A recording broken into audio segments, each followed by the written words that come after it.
Hello, hello. How is everybody doing?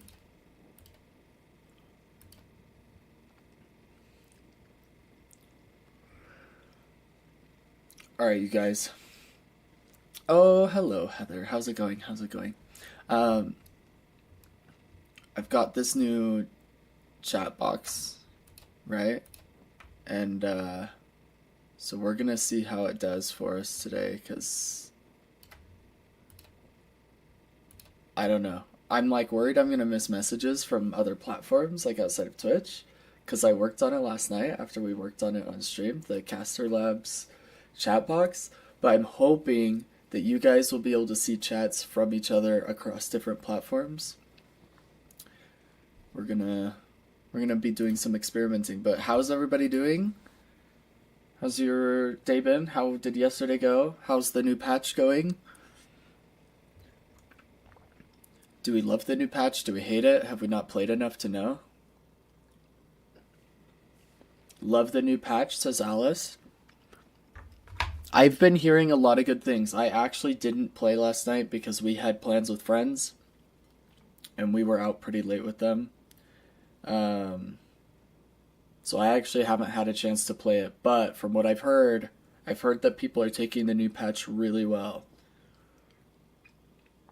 Does anybody have some contradicting feelings to Alice? Does anybody hate the patch?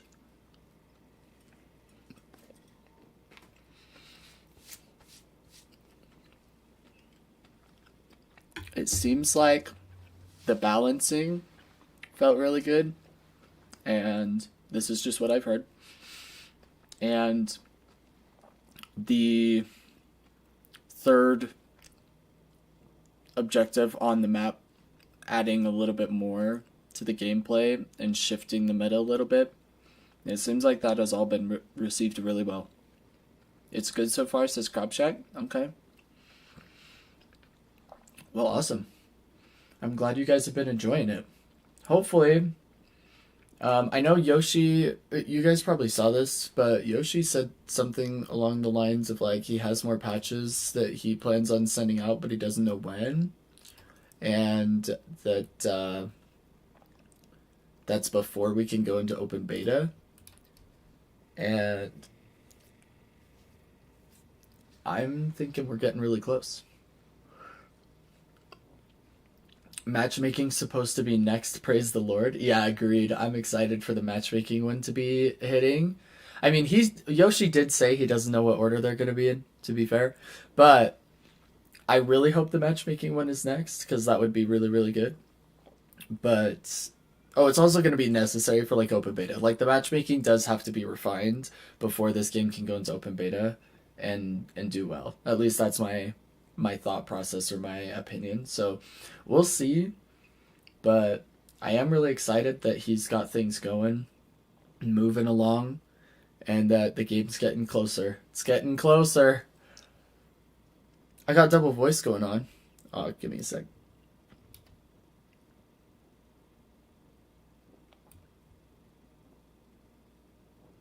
Hmm.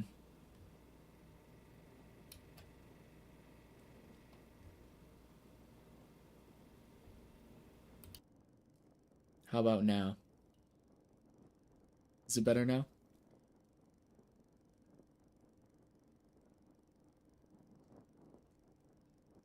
Nice. Okay. I don't know what it is about OBS, but apparently it cannot keep things saved all the time. So sometimes we run into audio issues. I appreciate you guys pointing them out. Um, like just this morning. So last night I worked on the multi chat, like you guys are seeing on the screen right now, hopefully, and I like set it all up, made it pretty and whatnot, and got all the settings that I wanted on there. And then this morning I had to do it again. So it is what it is.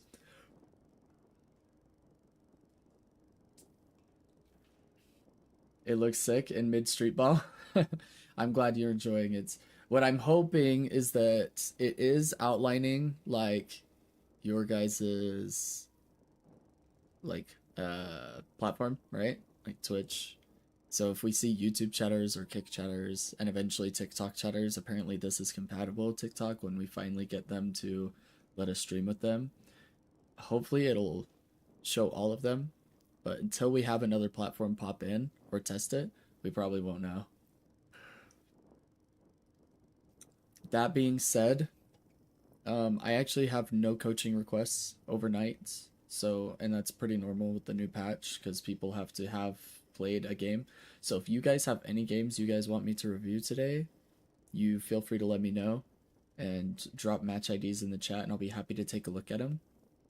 Until we have coaching requests, I figured we could start with some Pro VOD reviews from the new patch because these were games played yesterday. Heather says you do not want to see my matches, lol. That's where you're wrong, Heather.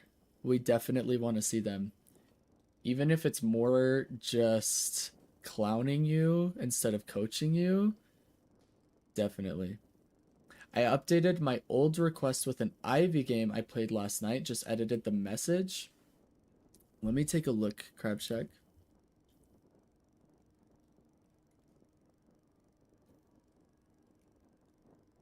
Was this the one? Okay, I see you edited it, but was this the request that you made in the beginning of the month?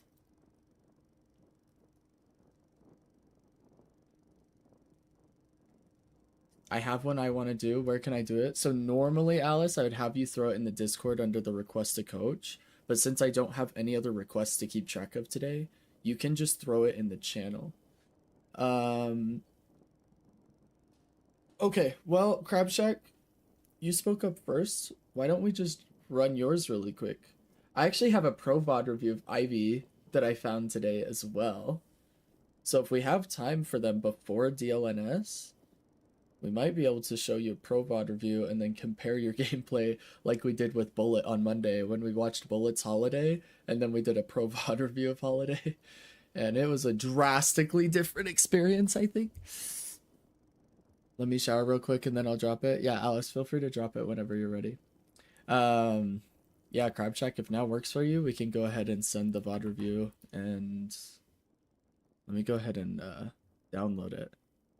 Oh, you're duoed with Samurai in this video? Or in this VOD, I mean? It looks like, at least.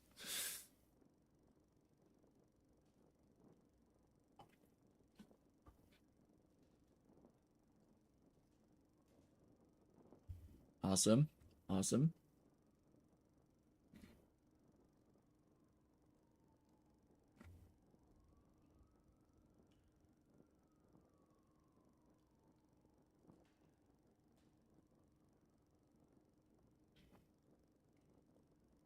Alright, Heather, let me download yours.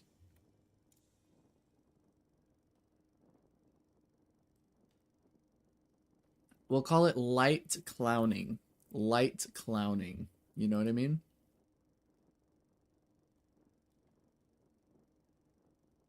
Heather, what rank are you? This says Initiate 6 lobby, but are you a different rank? What rank are you?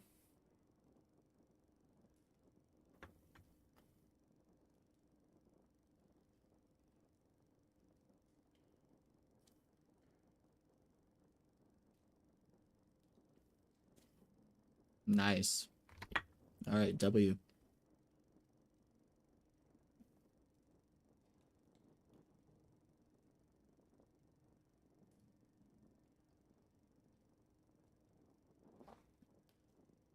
I keep dropping, then get back up a little. That's super normal, especially when you're learning or implementing new things. It's super normal. You were ritualist? Hold up. Are you sure? That's pretty high.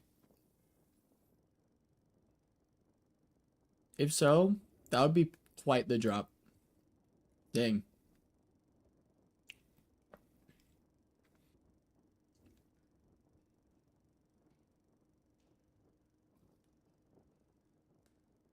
Yeah, that's ritualist. Yep, I feel you. I dropped 6 ranks back into the top of Ascendant. And yeah.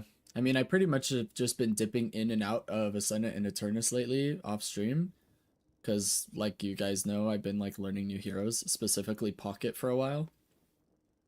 And yeah, learning new heroes in Eternus is quite the experience because you're against a bunch of one tricks or pro players. I was Archon 3 a week ago and dropped back down to Emissary 3, lol. Yeah, that's super normal. It happens, it happens. Because I kept hovering between Alchemist and Arcanist and then hit Ritualist 1, I am Seeker 1 now.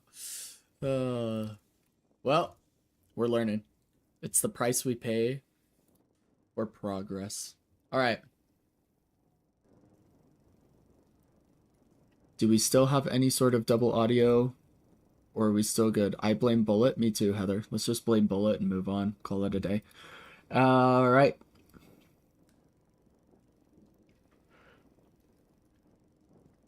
Awesome, Crab Shack. Thank you. So we've got some Emissary Ivy gameplay.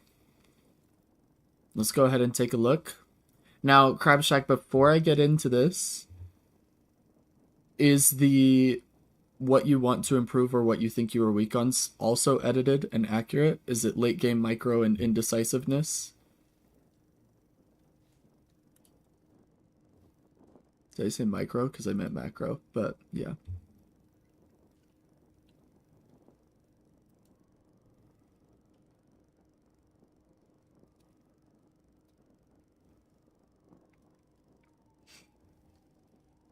Heather says I better see so much wall doming. Heather's such a troll. Crab Shack says I would say yes, that's still accurate. Okay, let me pull up your notes on what we worked on last time. Wait, do I only have one? I only see one note with your name. Is that correct? Have we only done one other coaching session with you?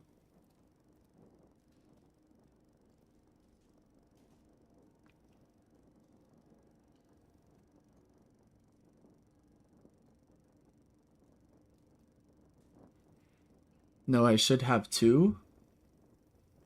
Why didn't the second one save then? Hold up.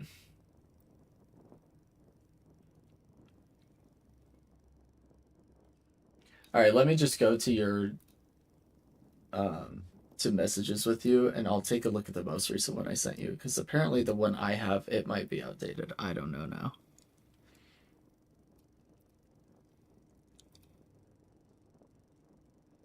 Oh no, this is the one I have. Wait.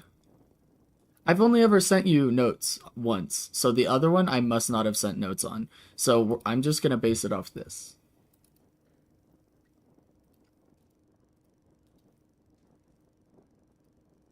Let me open this up. Let's actually start. Let me start by going over the notes because I want to make sure. I think that's true and that's fine. I don't do notes on all of them. Sometimes it doesn't warrant notes, or at least I feel it doesn't warrant notes, and so I don't do it. Okay, let's take a look. This was based on your McGinnis gameplay, so it was the first one we did for sure. So, swapping over, it looks like with McGinnis specifically, we were talking about setting tempo and lane. So if you're passive box maxing and if you're playing aggressive, have your teammate follow you, set the tempo with comms too. Build order isn't super important, but make sure we're building items that we feel we can capitalize on the best. Generally speaking, I would want you to play more aggressively because your character has such a great early game, and when you're solo after lane phase, you can just split push better than anyone else. Don't give up tempo. A lot of this is not going to apply to Ivy, unfortunately, but I do want you playing more aggressive in general. We're going to lock down our timings. These timings is now changed since then, but minimap and clock. Don't fill gaps in macro with your body, fill it with your comms. We're going to see if you worked on this. And then mid-game, except a lot of times Ivy will be filling with body, but we'll see. Mid-game, knowing you can get mid-boss, how many kills do we get? What ultis do they have available? What ultis do we have available? It sounds like this might be something we're still struggling with, is like what the next best decision would make when it comes to macro. And then the most important objective on the map is changed. It's now going to be Rift, and then Earn is going to be second to that. Deadlock is a game of trades, so let's see how you take trades when it comes to split pushing objectives or taking trades in lane. Okay. This is good to refresh, even though Ivy is going to be different. Let's go ahead and send this. You said, but also just Ivy specific tips, because this is like my third Ivy game. Yeah, not a problem. Mine so doesn't need notes, Heather says. My notes may just be clowning you the whole time. We'll see. But first, Crab Shack gets clowned. I mean coached. Alright, Emissary Ivy. And you're adding on to the late game macro that you also want like hero specific help, right? Which is going to be micro.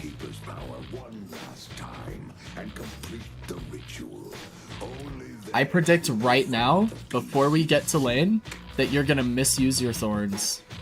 And you're going to use it on the enemy heroes as poke. At least once in lane, it's going to happen.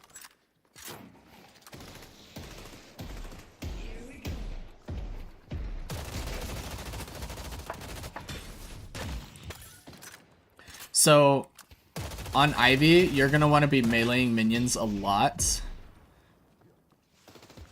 It's just what I find to be the best, is you utilize your ammo and fire rate to get the minions low, and then melee them to finish them off. It's also because you can... Do you know what heavy melee canceling is, Crab Shack? Are you familiar with this concept or mechanic of the game?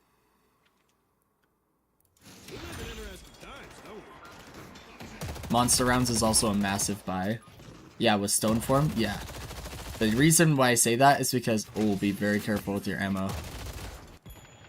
The reason that I say that is because in higher elo, if you go to melee a minion, the enemy team might catch on and they might start to try to parry you. And so you can heavy melee cancel with stone form and not ever get parried while going to finish off minions.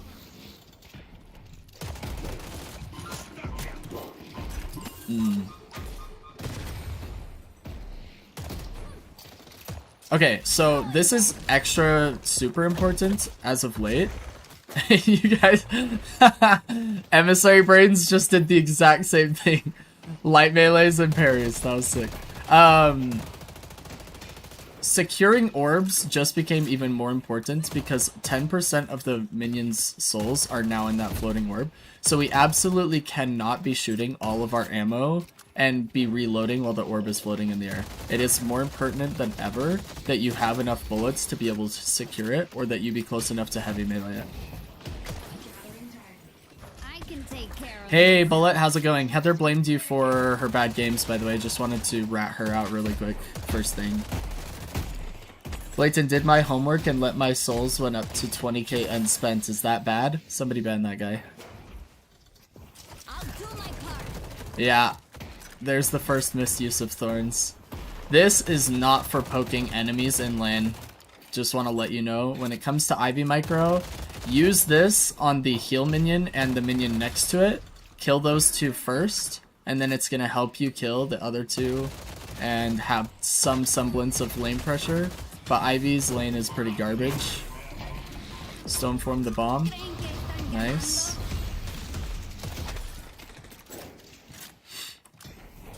We're gonna use thorns on the enemies again. Yeah. So so when you're playing, especially when you're playing weak side Crab Shack, you want to be using your thorns to steal camps. So this would be like stealing their minis, or making it painful for them to contest the minis, because if they come in to try and kill the minis, they're dealing with your thorns. The other times it would be good usage is if they're playing on top of the minions, and you can get thorns stone form on top of them so that you're clearing wave and damaging the enemy. That's the only time you really want to be hitting them with thorns. So thorns is not a good poke item because they literally walk out of it and have taken like 60 damage. Okay, headshot booster is going to be a way better form of poking the enemy with Ivy because of your freaking fire rate over your thorns. You use this for wave clear, and you use early item buys for poke. And that's why Ivy's lane sucks, because other heroes are not confined to that.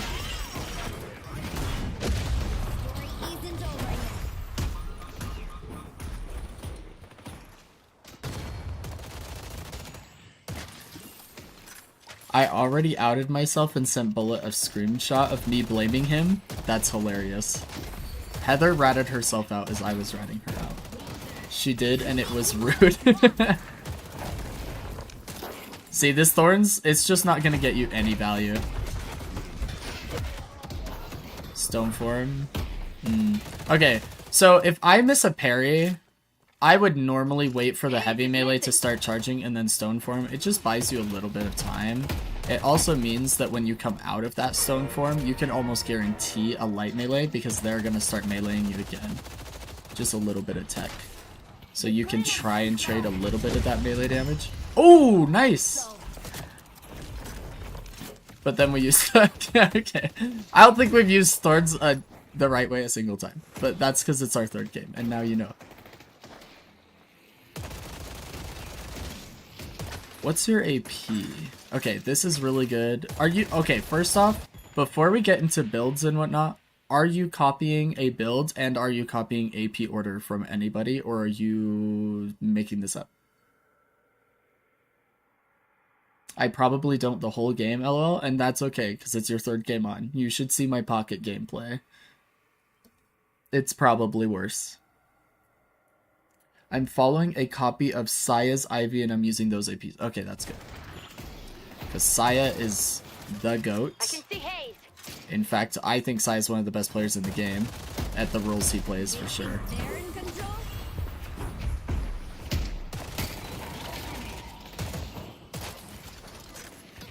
So, are you guys in comms, by the way? You and Samurai? Like, are you in Discord, or are you guys just in comms through the game? Like, anytime you talk in the game, everybody hears you, including Samurai? Predator's missing. Nice, by the way. Huge. Yeah, Discord. Okay, you guys actually have a really unique opportunity to combo abilities for really big damage. Because your lane is actually not super strong. Okay, other thing. I would use your tether anytime you're using stone form. This replicates stone form's healing to your teammate. Okay, so anytime you're trying to use stone form, give your duo just a little bit of healing. It's not big. It's not a big deal, but this will heal your teammate if you're tethered. So even if you're using it aggressively, just press 2 before you press 3. Got it? Especially in lane. It's like most important in lane. The rest of the game, you're either pressing 2 because you're near a hard carry, like a hyper carry, or it'll do the automatic thing. But in lane, really big deal. Press 2 before 3, 2 before 3, 2 before 3.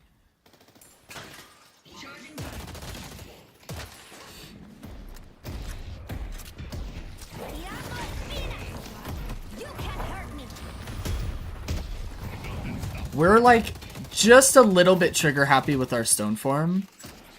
And that's not necessarily bad, but if you want to optimize it, I would try to use it not just as mitigation, but also as... Nice. Not bad. Unfortunately, your teammate goes down. I would also like you to use it as, like, reversion. And what I mean by that is, like, let him use shoulder charge before you use gargoyle. Unless you're, like, really close to the tower and he's gonna shoulder charge you in. But, like, use it after the shoulder charge for the heal. So you can, like, heal back the damage. You know what I mean?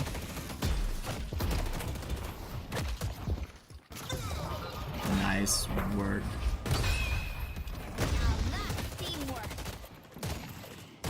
Definitely struggle with using connection properly. Yeah, I mean, and that's okay.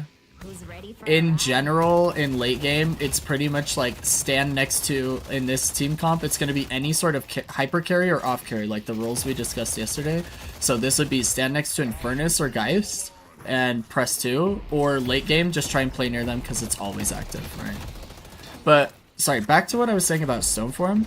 Especially in lane, you don't always, like, people will start to get used to the fact that anytime they get close to you, you use it. So if I were them, I would just walk up to you, let you use stone form, and then use a stamina to get away from you, and then you have no stone form for 30 seconds. However, if you wait for them to try and use abilities on you, and then you use stone form, you might find yourself getting more value out of it.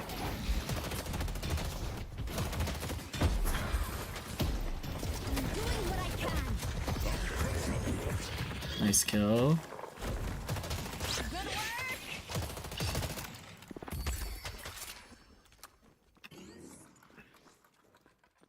Where the hell did they go? Dang, I just saw Heather's message and she completely roasted Bullet. This guy also parries every time you come out of stone form. Can probably just get ready for a heavy melee for free. Welcome back, Alice. Sorry I missed your message. I would have used Healing Right on Samurai here, and I would have told him, like, hey, I'm going to use Healing Right on you, do a box art or something, so that he's not taking damage from the enemy. But there's no reason for this to be off cooldown, and for him to be half health. My friend's survival is paramount. Okay. Nobody, not bad.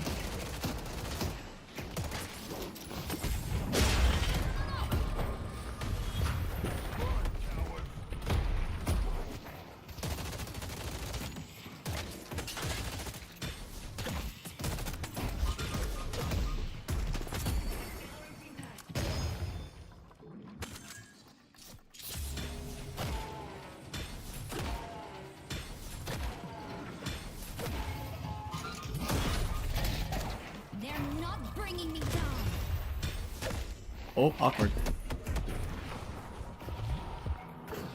Actually decent movement. I don't know how intentional it was, but that was decent.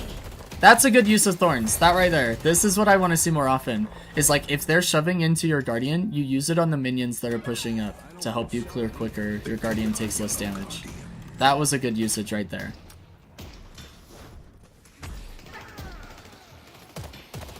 Nice work. Good movement. I liked your usage of the walls and stamina to be giving yourself verticality, making it difficult for the shoulder charge to hit.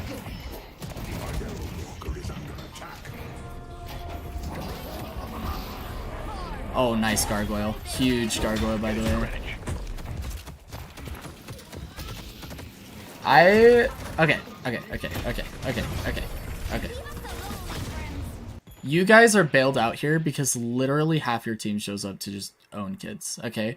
But I want to say this fight goes poorly if you don't have team backing you up because you misplayed, okay? And the big misplay here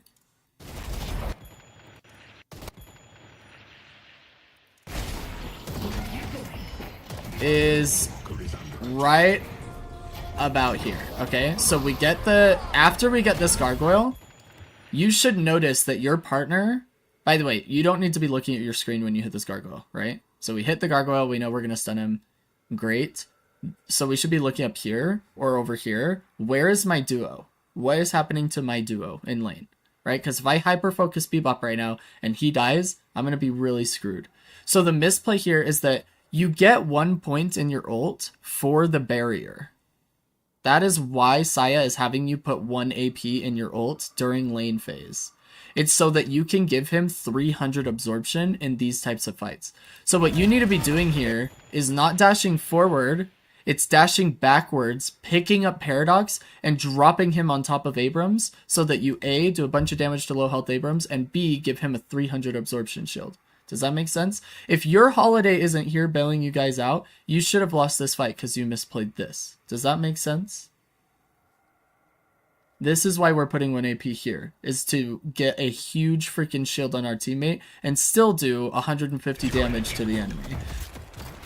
Okay? Look at how much damage he took, how much earlier he would have died, and how much more pressure Samurai would have been able to apply if he had a massive shield on him. But look at how far he's forced to play back right now because he's nervous, because he never got his Ivy's shield. But you got Eternus and Holiday here for whatever reason, so you guys got bailed out by like a 2-man gank. But just keep that in mind for the future, right?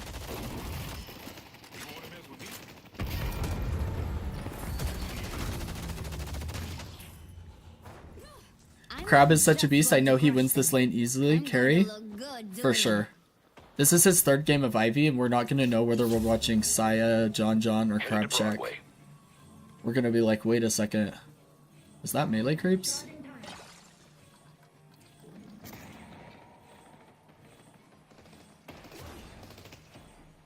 So this is another opportunity. Like, pick him up and get aggressive, and you guys have somebody here to help you.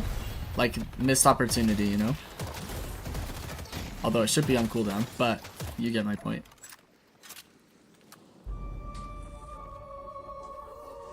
Or bring your teammate over there. But Ivy cooldown is pretty low on that ult, especially later in the game. So I wouldn't be scared to rip it. Need a lift?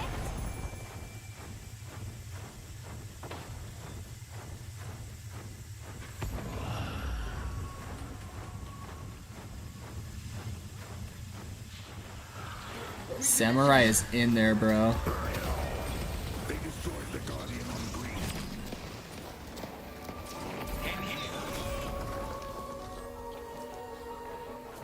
Alright!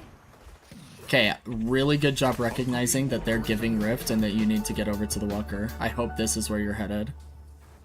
Yeah, really huge macro. Okay, absolute W looking at the minimap there and recognizing that. It was going to be my next point of coaching if you didn't do this, by the way. I was looking at the minimap going, okay, you guys have to recognize they're giving this Rift and that you need to be defending that Walker. Take this. And you noticed it. Huge. Absolute W because you did not trade Walker for Rift, which would have been really bad. And instead, you got Rift for free. And all the enemy team got was 2 Guardians, which are not worth it anymore. Not for Rift anyway. I would also, this is just my preference playing Ivy, okay? Take this with a grain of salt. This is just how Coach Blayton prefers to play Ivy. But I prefer Headshot Booster in lane over Titanic Mag. Because it's just like a little bit of poke I can get like every 8 seconds. I can just shoot their head. And it's just annoying little poke. And it means I can rely on my abilities for wave clear and defensive and healing and whatnot. And it just makes Ivy's lane like a little bit easier in my opinion. There's the detective! Something to think about. Blazin, what do you think of Rift? My friend says it's kind of underpowered and needs a small buff. I don't have any really strong opinions on Rift yet because I haven't played the new patch myself. You weren't here, but I told you guys that I had plans. We had plans with friends last night. It's another couple, and so I wasn't on like playing the new patch. But I don't know that it needs a buff yet, or at least I'm not convinced that it's too weak. And the reason I say that is because, whoa. The reason I say that is because you still have Earn as well too. You can't give too much farm. Also, I'm sorry, I'm going back. I know you're about to die, but I'm going back. I need your cooldowns.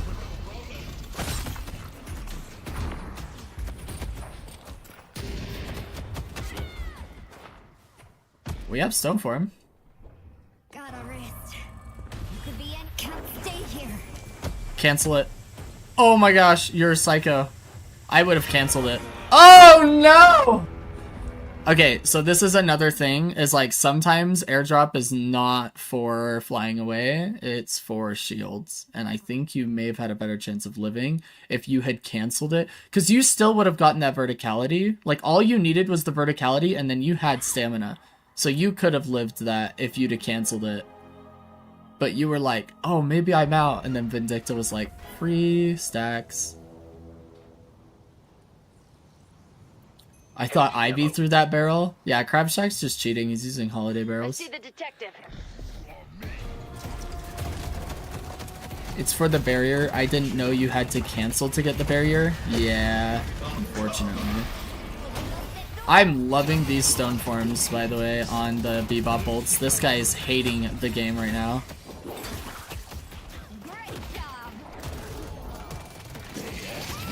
Oh my gosh, nice freaking work, Shiv. Okay. Dang, I'm curious how you guys lose this game, because you actually have a pretty decent start here. I imagine it has something to do with this. But we'll see. I imagine Pick Haze just like takes out your guys late game or something and you guys are just dealing without one of your strongest heroes. That and that your guys' only real front line is like Shiv.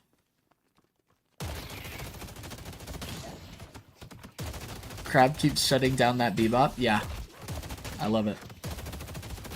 It's a great usage of Stone Form. One of the best, actually.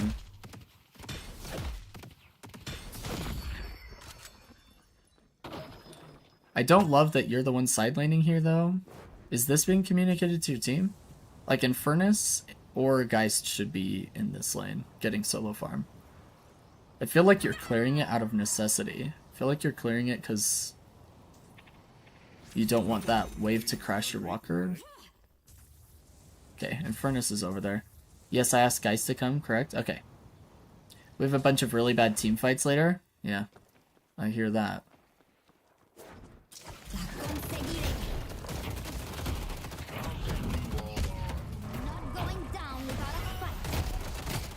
Not my favorite stone form. You're not going to get a ton of value there. And he had already really used a lot of his damage without doing anything to you.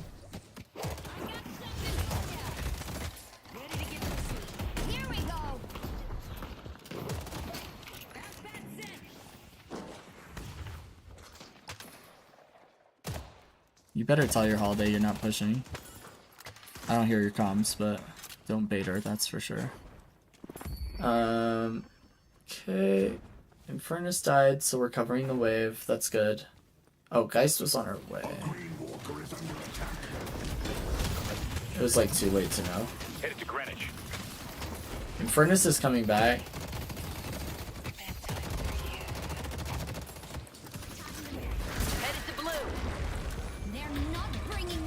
Oh, sad. I would have used airdrop and gone up, and then I would have used Stormform to bring her down. You guys actually kill her if you did that too. Oh, maybe you still do. Oh, awkward. I think she dies. Huge Stoneforms, Crab Shack.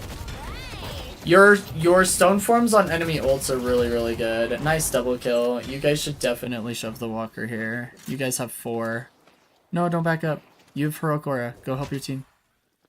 Nar! Okay, so this in general, if you are 4 strong in a side lane, you have to expect that this side of the map is going to be weak and you have to compensate. So because you guys got 2 kills, you are at most in a 4v4 here. And if you are, then your team can pressure blue. In high elo, they have like 3 people shoving this lane right now. So you're going to trade Walker. You also have one of the strongest Walker pushing items for your team available in the entire video game, ready to be used. So this is where we need to be for sure.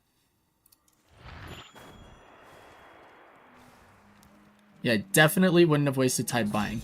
Imagine if you were here. Venator dies so fast here, alone in a 4v1 if you're there. Probably still dies, but nice. See, now they're sending in a bunch of really, really bad defenses.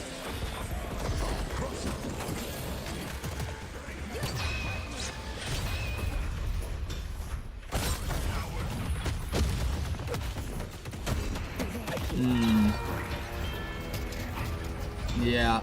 If we were there, this fight goes completely and totally differently. That's okay. We learned from it though, right? Does it make sense why I said what I said? Because now look, they're overcompensating here. Your teammates should have been pushing Blue Walker. That would have been my comm, right? So I would have said, yo, we're 4 strong on the side lane. We're going to pressure this Walker. They may not defend you guys properly in blue. You guys shove blue at the same time and one of us gets a Walker here. Boom. Then you guys get a Walker at 18 minutes instead of lose one.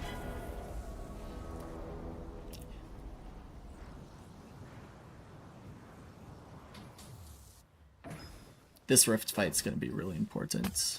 We have Infernus ult soon too. We have Paradox ult.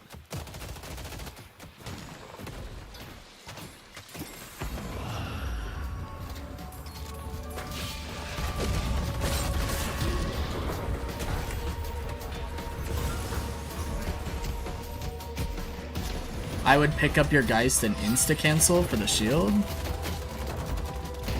Well, insta-drop her, I mean, and then fly up and grab the Vindicta. Get ready to parry.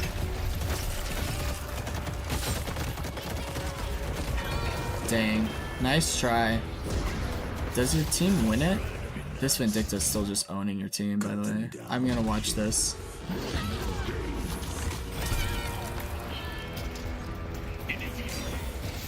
I think your team ends up winning this.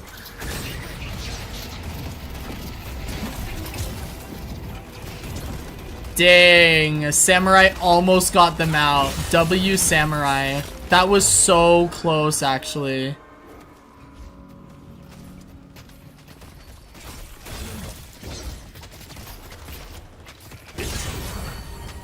Nice. Okay. Wait, what happened to the rift? What am I missing here? My comm was to focus that Vindicta because she was so low. Oh, does he die from that? I don't know. Let's go back to watching you. Sorry. Okay, I wanted to see how that fight played out.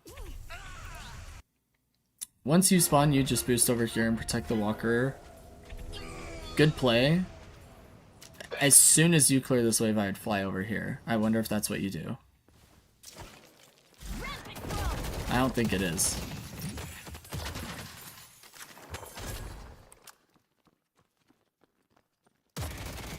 Pull back. Okay. It went neutral, souls came out. Oh, I see. Okay. So you're not utilizing your ult enough, and you're not taking advantage of this shield enough in these fights. There's a reason why Saya has you maxing this ult first. That slow and silence are so big in team fights. So you need to be utilizing this, preferably on like a teammate that could use the shields, like Eternus or Geist. And what you do is you pick them up and insta-drop them on an enemy, right? Like, don't fly them around very long at all. You just want to give them the shield and you want to do damage to the enemy. Then you use the rest of your flight time to position yourself to stone form Vindicta out of the air.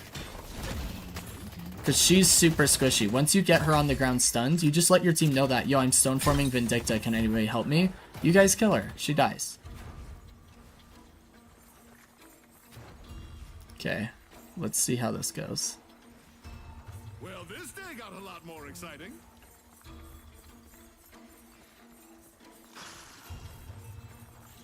You need to hurry.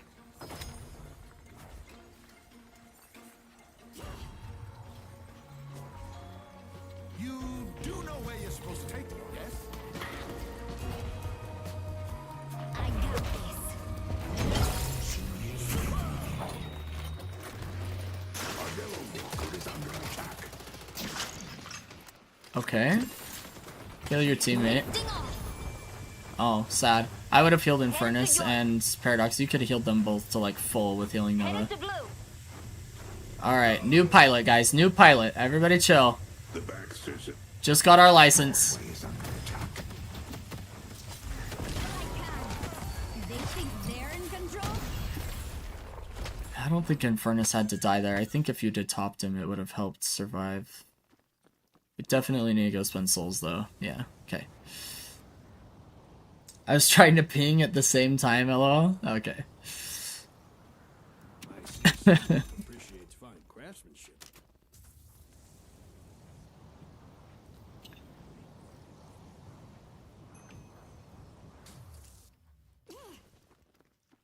Also, yes, new pilot. Yep. I'll do my part.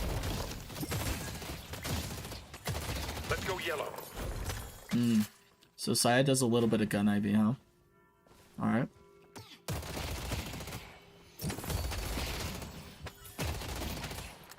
Headed to green.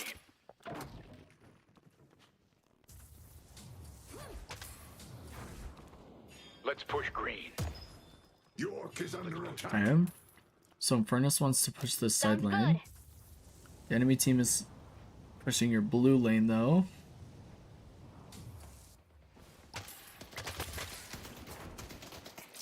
Throwing them. Oh, man. Attack. You guys have to commit to fighting this Venator. You're potentially gonna lose blue walker, so you like have to trade this walker. And your team just won this fight. So this is like very important that we win. We're also just not healing our teammates. Like just press 2, press Holy Nova. Healing Nova. Holy Nova's a spell from a different game. Awkward. I got Tesma myself because I thought Capacitor would be valuable, and I noticed that I'm clearing waves a lot. Okay. I mean, Capacitor is really good on Ivy because of the attack speed. Nice. Huge. Great job. Let's take out Venator. I personally am a Spirit Ivy player, so like I much prefer to do the like Echo Shard Gargoyle and Max Ult with like Lightning Scroll type gameplay and just be maximum annoying for the enemy team and CCing for my team. But that's just my preferred method. I don't love gun investment on Ivy a whole lot.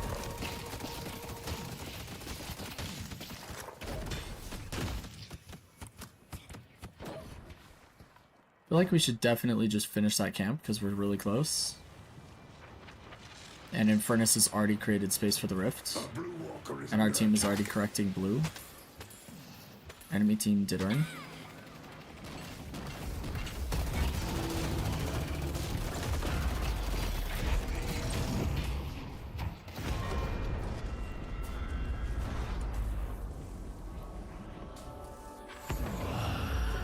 So we're trading walkers and rifts. That's positive for us. But I would go over to blue. Your team is gonna get rift for free. I would go get blue prio. Let's go for a ride. Oh, is that what we're doing? W. You're like a few seconds late compared to what I would have done. But oh wait, no, we're going all the way left. This is gone. This is too late. Yeah. I think you realize it. Yeah. Okay. Oh, she wasted her curse. W. Oh my gosh, you're so lucky that hit, actually. Samurai almost screwed you with that ult. Unintentionally, obviously, but that was almost really bad.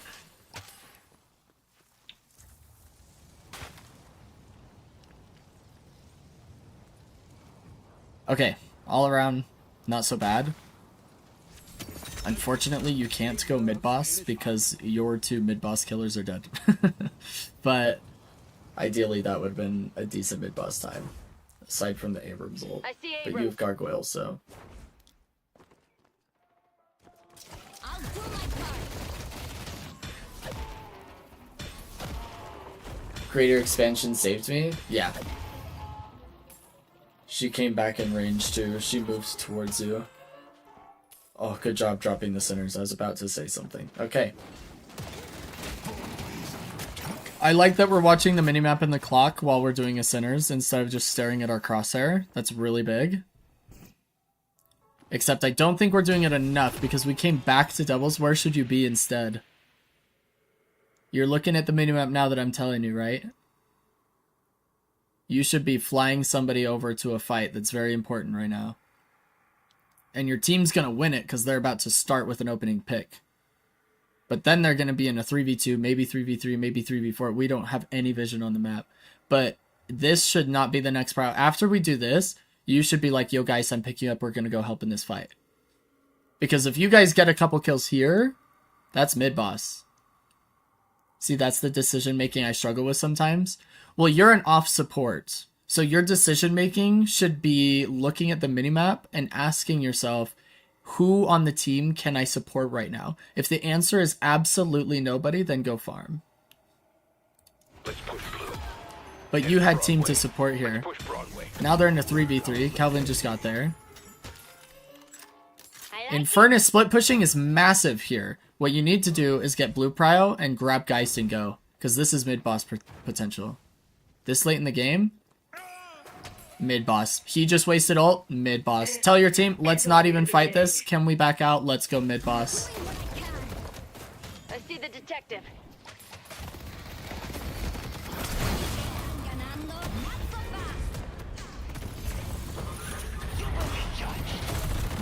This is unfortunate. We're just not ulting into fights near enough, that's for sure. Like the silence on everybody there and the damage, your guys would have been more confident to stay and use swap. But now we're gonna lose mid boss probably. We'll see if Geist is smart enough to come in for swap or something. We do come mid boss before the Abrams and Hayes show up. Well, that's good that you guys had it on your mind. It would have been a much easier come to make if you and Geist were there earlier in the fight. But your Infernus did get a walker out of this fight, and it looks like they're not going mid-boss. So overall, this fight actually ended up being net positive for you guys out of, like, sheer luck. Samurai's definitely throwing. I don't know why he's pushing blue so far with 4 of them alive. And nobody on his team close. That was trolling. Samurai, I'm now coaching you really fast. That was absolutely terrible. Once you got blue prio, I would have just backed up.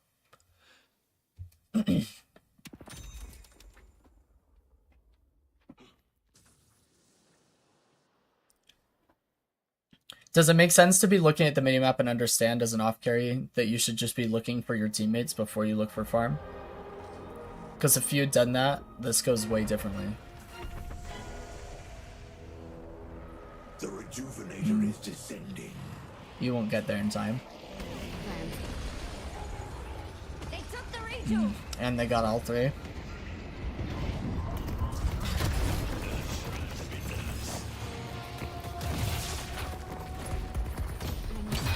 Down with Nice. Stun them. To the skies. Help your shiv. Yep. Oh, I would have gone back in there. Oh, you had so much kill potential, actually. You could have gotten rejuves there. You could have gotten Kelvin rejuve or Force Dome. Plus your team's fighting, so like, help team. I'll slow them down.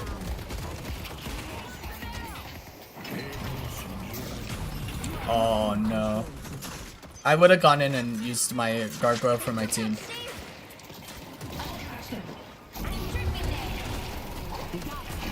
Dang, you guys are doing exceptionally well for how bad this should have gone. You guys are 2 for 2 and already got all the rejuves. Nice heroic aura. Nice W key! Oh, this is so good, Crab Shack. No, don't back up. Keep going. No, keep going. You had gargoyle up soon and your team is behind you. Oh, that's...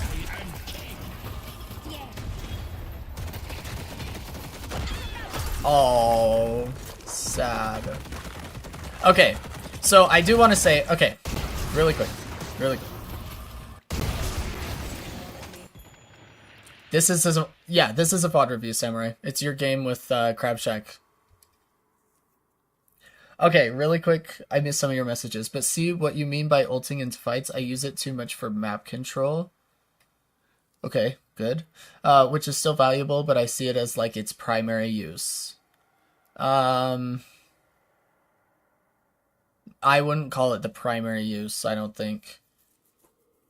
It's hard to say, because I guess it depends on the game, or the state of the game. But ulting into a team fight is going to be way more important than map control, because the map is under control if the enemy team is dead. So, like, as an off support, you need to be there. Yes, I had been asking people to take doubles because we had lost blue prio, and I tunneled on taking them out of frustration, I think. Okay, understood. Instead of going into that fight. Samurai says, yeah, where Kelvin was a menace. It seems that way, Samurai. I'm starting to see that as you pointed out, yeah? Okay, good. I do want to point this out really quick. You guys are healthier than them. They just have Dome, which is not bueno. But if you guys can get another kill, it's going to be absolutely massive. So you W keying here was actually really good, but then we backed up. Hold up, it was before this, right? Right here. This W key is really good. You just needed to hit the Abrams behind you. You just got tunneled in front of you, but your teammates are actually following you. They're like, hold up, our Ivy is a hero. If you hit that Abrams right now, your Holiday's right there, your Samurai is right there, Geist comes back in, he should be dead right now. But instead, Holiday gets stuck with a dome in a 1v1, ends up dying, and then he ends up getting you killed because his team does actually come back in, which is what we should have done, right? So in that situation, you actually needed to press your advantage, and I would have just told my team, yo, I've got stone form, let's hit this Abrams. And then boom, you guys instantly have another pick. It would have gone so much differently. Now we've lost 2 more people, maybe a third, and they have pressure on our blue walker. They're going to get it most likely. Geist is probably going to go down here. I don't know if they're going to be able to trade. I doubt it. Yeah, and Furnace is forced to back. All because we didn't press our advantage on really low health targets that could have died. I don't think I saw my team behind me. I just saw Abrams in my face. Yeah, I mean, that's normal. And it's okay. I would just recognize... And your team will be behind you if you calm, too. Right? Like, ideally, you just say, yo, can we kill this Abrams? I have stone form. Do you guys have follow-up? Like, can we kill this guy? And then just go stone form him. And then your team will follow up and you guys get the kill. So I would just communicate. Geist did make this game more complicated than it needed to be at times. I imagine that's through the comms. So I wasn't looking at that map when I needed to. I wouldn't even say you need to be looking at the map there, because when you're in the middle of a team fight, micro is quite important. And so it's hard to be looking at a minimap in that scenario. I would say just use your comms to have your team follow you into a good fight that you can control the tempo of. Right? Like, your gargoyle on the Abrams to kill him would have been high control. Oh, this is so good, by the way. Wait. What? Okay.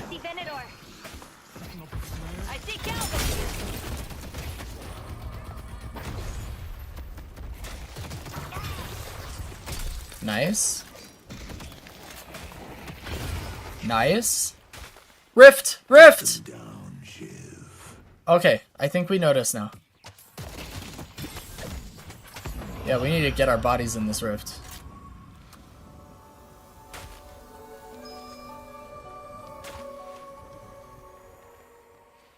You'll see, she ignored a lot of comms we did make that I vividly remember. Ah, that's a problem. That sucks. What happened here? I'm assuming this is temporary. Otherwise, did we really just lose a 5v6? Fly to blue. Fly to blue. Fly to blue. Fly to blue. Fly to blue. Fly to blue.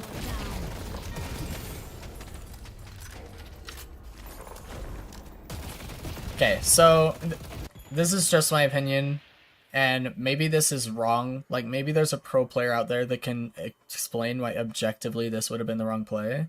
But in my mind, I would have let super minions just slow push the Guardians and do what they want. And as a team, I would have taken the mid base Guardians. Because fast zip in blue lane is almost always going to be the best fast zip to have on your team if you can only have one, primarily for mid boss contests.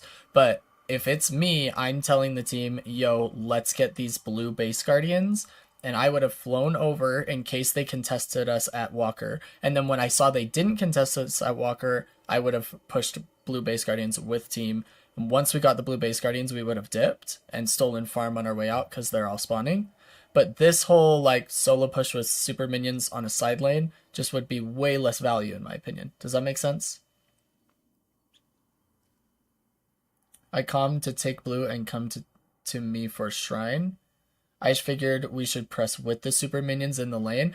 In general, I would say yes. Like, there's going to be very few opportunities like this one where we're going to abandon our super minions.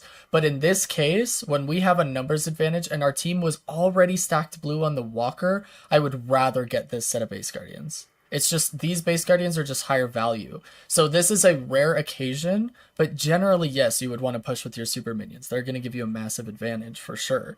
But this is a rare case where I'm like, we actually have a really good opportunity to take a better set of base Guardians. We should just do that.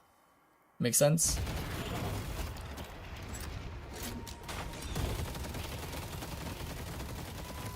Now it looks like we do get base Guardians in general, which is good, but we should leave. This is overextending at this point. They've got 4 here. Yeah, get out, get out, get out, get out, get out, get out.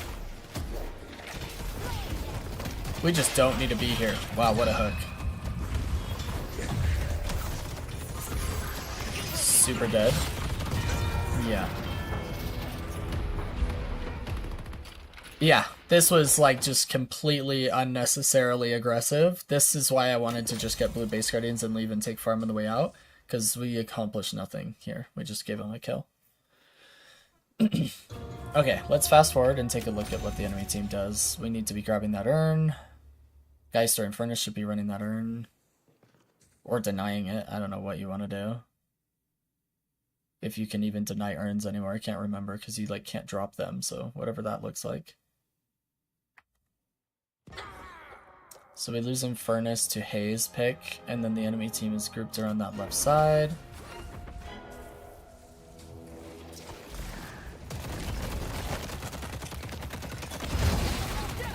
Nice knockdown, by the way.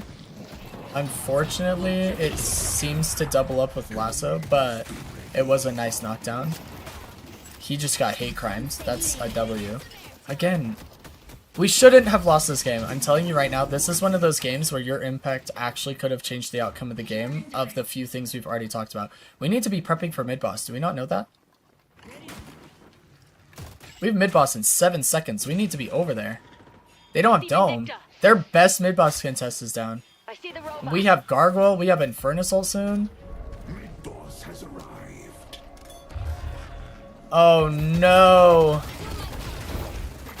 Headed to Broadway. Is there a reason we're not using capacitor on this Chud? Gargoyle! As soon as curse ends. No!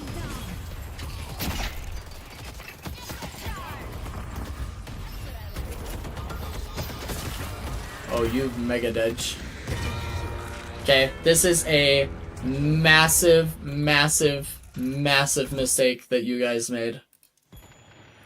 Did you or Samurai calm for mid-boss that it was up in 7 seconds, Dome was dead, and we had Infernus ult and Gargoyle for pit fight? Did anybody calm that?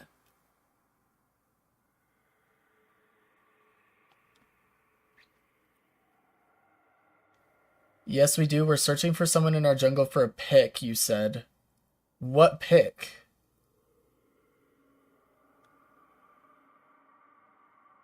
Wait, okay, wait. This is the state of the game?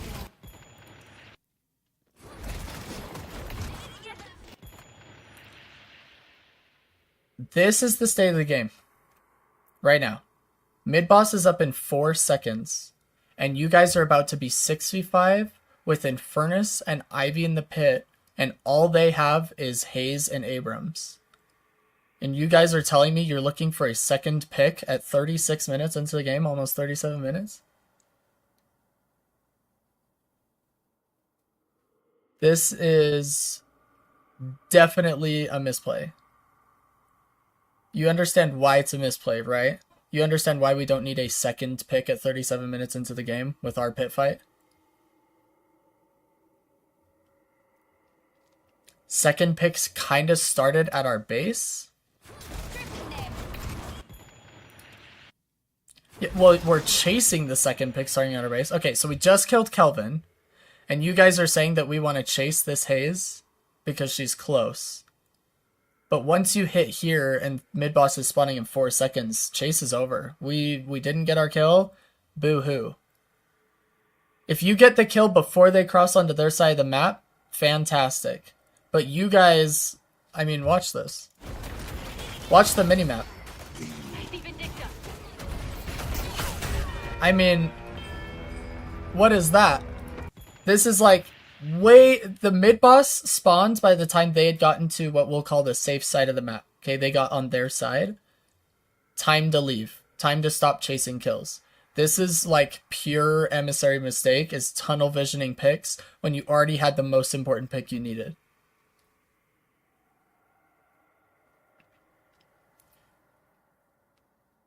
Yeah, we don't recognize that we could just force it with Kelvin off the map for a whole minute. Definitely a misplay. So this is going to be a really important concept, is you have to think about your pit fight versus theirs, okay? You guys have 3 really, really important pit fights with a 4th that is like... Actually, you have 4. You have 4 really good pit fights. They have like max 3. Okay? I'm not counting Venator. I'm just saying Hazel, Dome, and Abrams ult. Okay? You guys have Paradox Bombs, Ivy ult and Gargoyle, Infernus ult, and Shiv dashes. This is an insane opportunity for you to get rid of the best contest that they have. After that, it's just like an Abrams ult, which gets gargoyled, and it's just over. And Hazel, by the way, also gets gargoyled. Or Infernus ulted. So, this was a mistake in, we were unsure at how our comp stacks against their comp when it comes to mid-boss. So this late in the game, after like 25 to 30 minutes, unless they have some sort of massive soul lead, you guys can go mid after 1 pick. So once you got that Kelvin, I understand the I want to kill this Haze, they're out of position, but once they're on their side of the map, that's when you guys need to change the comm. The comm needs to change to, hey, they made it to their side of the map and mid-boss is up in 3 seconds. Like, let's just drop the chase and go get mid-boss. Make them come back to you or give you 3 rejuves. Yeah, I think we both thought we needed another kill to secure mid. 3 not spirit docks, but you still have bomb damage. The bomb amp is going to be applying damage to everybody. That's the damage amp, anyway. Do you have max ult? Yeah, you have max ult too. What more could you want? You don't even need the damage, to be honest. You've got max ult. That's another pit swap problem for them. Silence through the wall.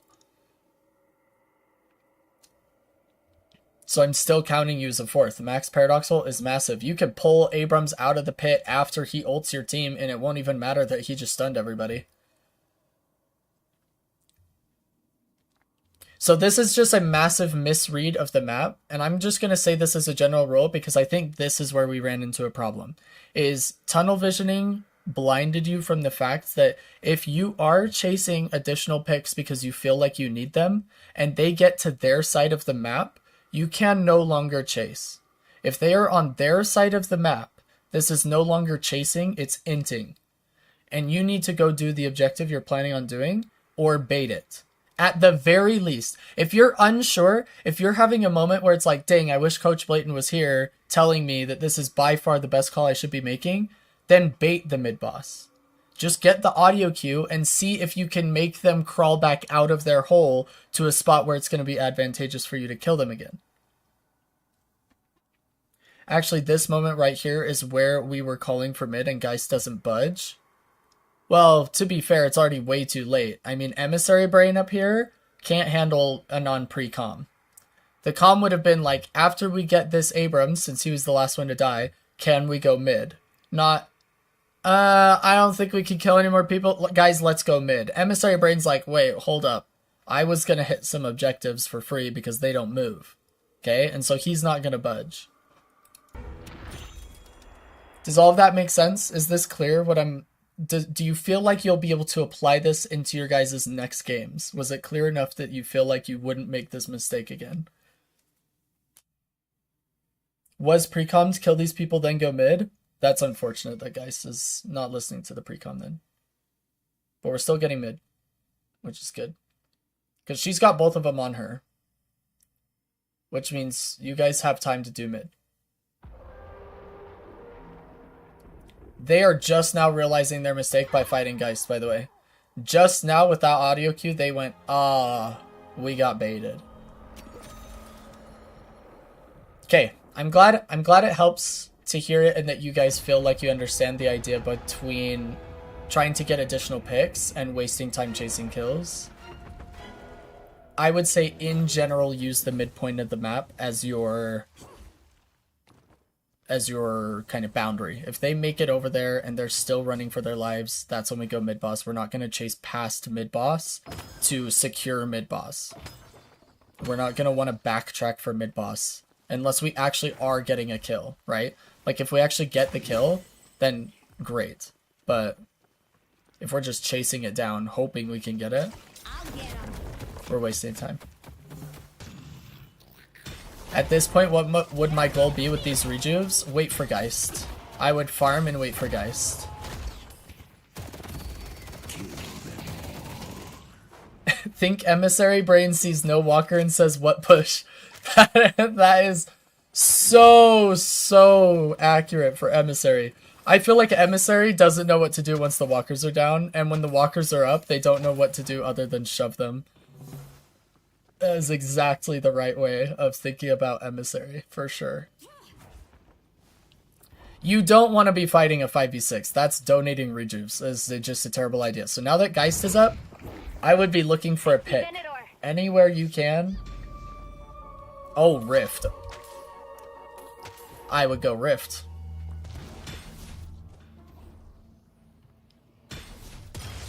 If they give you Rift, which they should, then you guys should be able to buy and look for a pick with Holiday.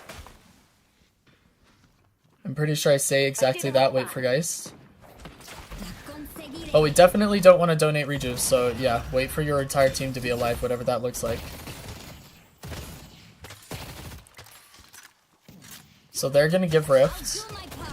Good job getting Blue Prow here.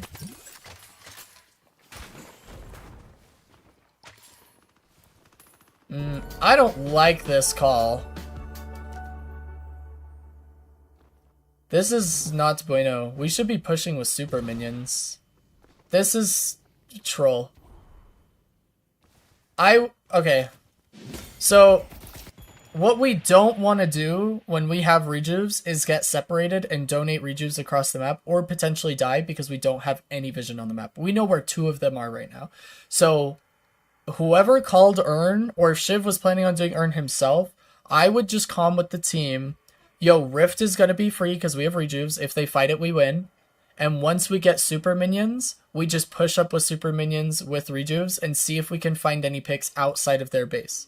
If we cannot find any picks outside of their base, we clean their jungle. I want this side of the map gray. We clean it out.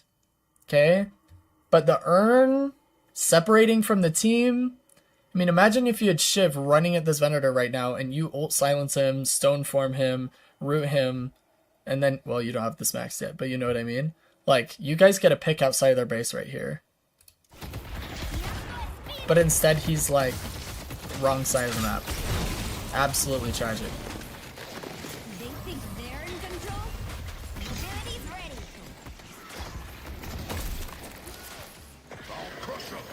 You need to leave. I won't die here.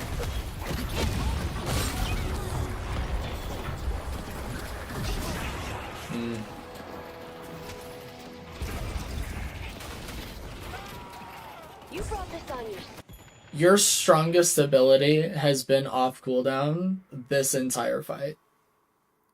You have a silence for 3 full years that you can ply on like at least 3 people that are grouped. We have to be using this in fights more often. Pretty sure we get smoked in the team fight after this, and I don't honestly know how. I know how. Here, look at the minimap. I know how. I know how. Does anybody else know how? Anybody have any guesses how? Does anybody know why we're losing team fight? They think they're in Is anybody got any guesses? The strongest net worth on our team is like clearing a blue wave. Look, he went back for minions. This is what strongest net worth is doing during our team fight, by the way. This is strongest net worth during a team fight. You brought this on yourself. Oh, now you're here. Oh, now. Okay.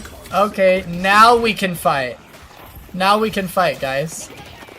Our strongest net worth is here. What was that, like 60 seconds late or more? A third of your freaking rejuve timer? He's not there? Yeah. All because we didn't direct the emissary brain to not take the urn away from the entire team during a rejuve push. I'll get 'em.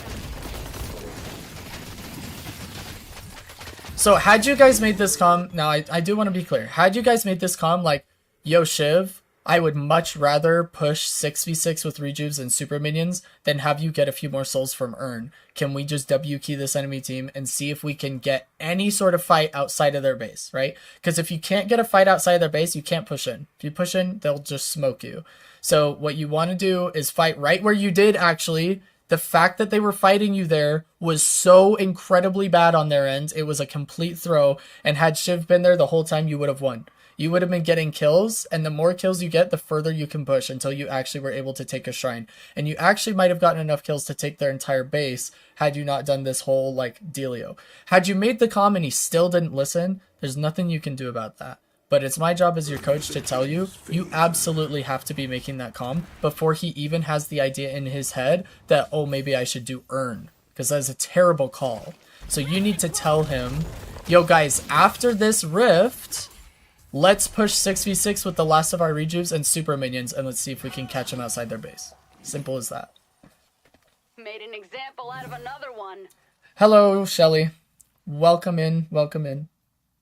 You deranked from a single loss? I'm sorry to hear that. Savior of Spanish Harlem. Felt like swimming through mud trying to get through their front line. Well, that's because your Shiv top net worth front line wasn't there.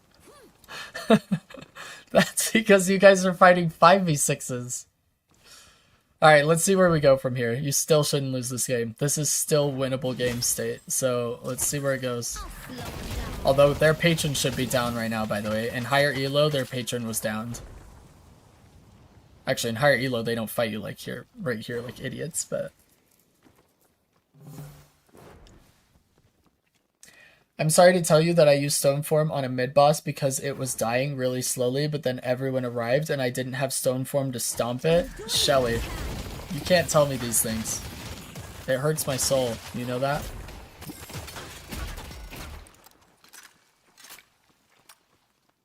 It hurt me too. Oh man.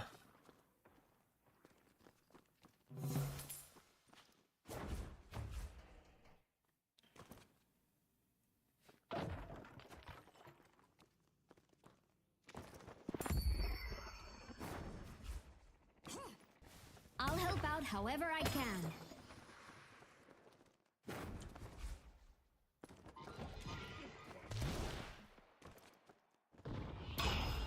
Let's take out Bebop. I pressed it and I was like, but hey, we're farming randomly a second ago. Oof. Yeah, don't use any sort of mid-boss contest to kill the mid-boss ever under any circumstances, unless all 6 of them are dead. For longer than your cooldown. If they're dead for 30 seconds and your cooldown's 30 seconds, you can send it. I'll be okay with it. Coach Blatant certified. Mid-boss has arrived. You want to hear a psychotic play that I would be potentially making right now, Crabshack? I don't know if I want to include this in coaching. I'm just going to throw it out there as a potential. I would actually bait mid-boss.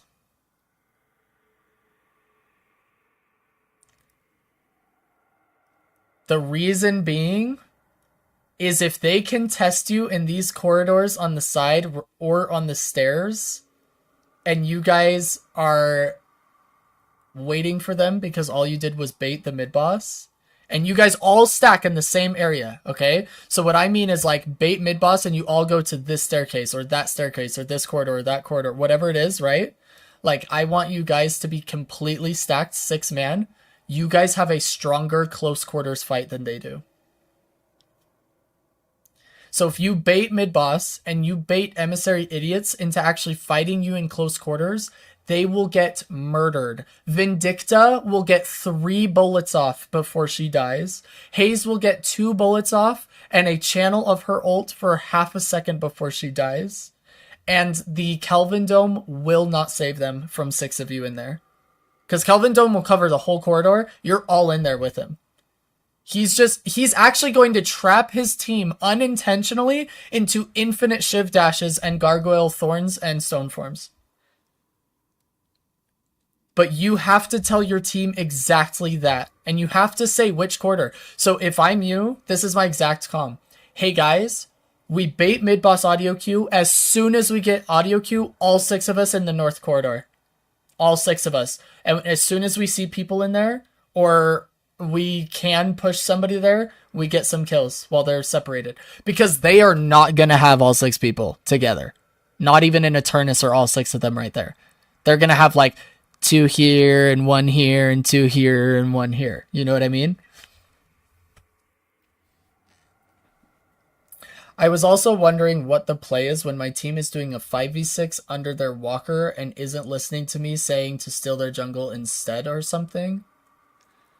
Yeah, so the play there is go die under walker with your team. Like, unironically, there is nothing you are going to do to make that situation better if they're not listening. If they're not listening, it's like one of those if you can't get out of it, get into it moments. I would just see if you can make the bad play as good as possible at that point. Because there's nothing worse than fighting 6v6 under a walker, enemy walker. That is like the worst situation ever. So I would probably just go help them any way I can. I was still in the other half of the map of jungle, but I guess that's not it, huh? I mean, it depends on how early into the game. Right? If it's early enough into the game that you feel like you can't lose before you can actually properly scale, then you could probably just steal the entire map of jungle and get super fed yourself, but you would have to be on a hyper carry. If you're like playing Ivy and you're getting super fed, it's probably worse than just throwing the game with your team by fighting under the walker. I would just say, hey guys, I think this is a really bad idea. We should probably not be fighting walker, but I'm coming. Can we talk about it when we wipe? And then I would just go in there, fight under walker, do your thing. And then when you guys die with getting like 1 kill and half of the walker's health, you can go, hey, so next time can we not do that? Haze probably does count if you're building and playing her like Pars does. So if you're playing like not the meta pick Haze, but like fixation Haze, then yes, Haze would count. Because Haze is actually disgusting if you play her as a hyper carry, scale properly, and are better than the enemy team. In fact, I would probably want her over most any other hyper carry in low elo. I would also take it as a no. Yeah, with your build specifically, I would say that you're not going to be able to hyper carry with it. You're not going to do bad with it all the time, but I don't think you're going to be able to hyper carry with it. Okay, enough pause lock. I just wanted to go over my plan for mid-boss. I would have baited it here. That would have been my Eternus play. Yo, we bait audio queue, everybody in the north corridor right after. Wait, bridge buffs in 10. Grab bridge buffs really fast. Give yourself an advantage.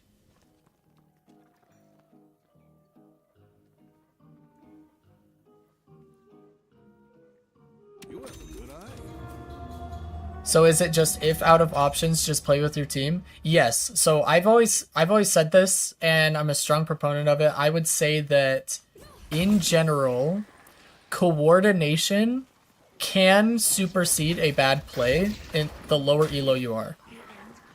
And what I mean by that is 6 people making the totally wrong play, maybe the worst play you could call on the map, but doing it together might actually be better than making the right play as 1 or 2 people and 4 people making the wrong play.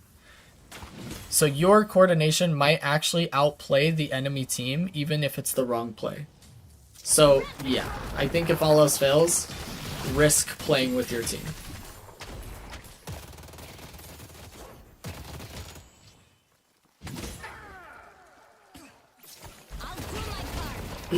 I've always had the mindset of better one dumb team play than one theoretically correct play solo, so I guess that applies here. Yeah, I would say not always. So there's like situations where, and so for example, you could hear somebody ask me, hey, what do I do when a teammate goes out and feeds? Do I go and try and help them, or do I let them die? In that case, let them die, right? Because it's not a coordinated enough effort. But if it's your entire team and you guys are coordinated, then usually it can benefit you greatly. Gargoyle, nice. Use your ult. Use your ult. Later is descending.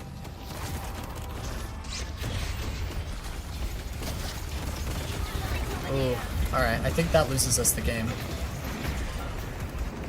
I don't even think we get any rejuves here.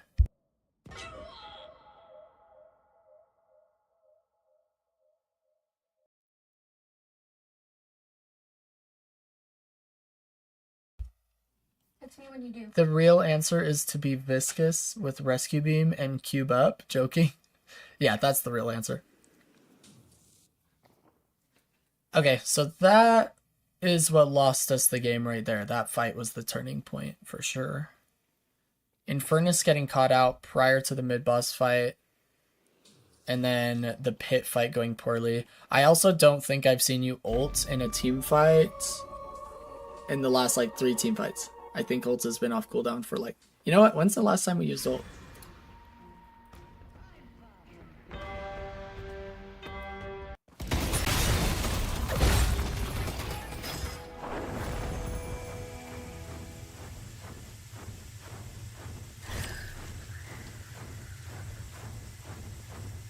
So we used ult 41 minutes ago, roughly. So 6 minutes we haven't used ult. We could have used ult 5 times, but we haven't. Think that fight was more nail in the coffin? Yeah, that was the massive turning point of the game, was that mid-boss fight right there. It has been completely anybody's game winnable up until that point. You guys have had bad fights, but they were all recoverable except for that one. That one's unrecoverable. The silence is so nasty. Yeah. I'm on my way. Her ult is disgusting. Love Ivy ult. I'm glad we used it here. Echo Shard, Gargoyle, Capacitor.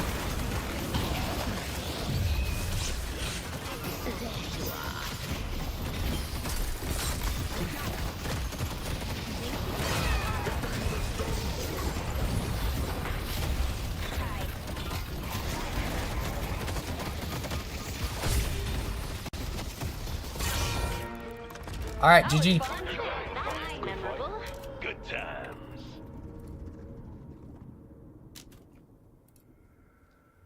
Alright, let's kind of just go over everything we talked about over the course of the game. So this is our second notes for you, even though I think it's our 3rd time doing a VOD review.